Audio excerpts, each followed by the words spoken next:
Maayong adlaw mga katambay sa Facebook.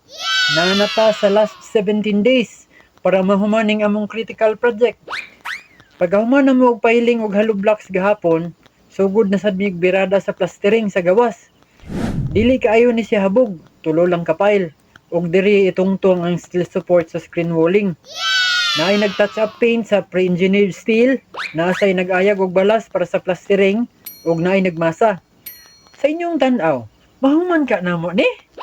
Kung dili ni namo mahumano, murag kami jud ang mahuman ani. Pastilan. Medyo dako para ba ang trabahoon sa salog? Ug naapay materyales nga wa naabot. Kay nagsalig ko sa una nga diri lang paliton sa duol ang materyales. Dabaw maday Japon paliton sa supplier. Tagay-tagay lang guro taog Alfonso Light ani. Kaya lagi ni, kami pa. Kung namo